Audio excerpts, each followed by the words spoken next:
In this video, we're gonna show you how to sell on Craigslist. First, go to Google Chrome and search www.craigslist.com. Then click here and you can see this type of page. Click Post to Classifieds. Then click for Sell by Owner.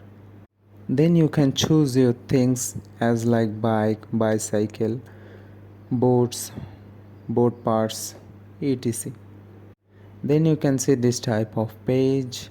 Type your email and type email address again. Select CL mail, relay. Type posting title. Select your price.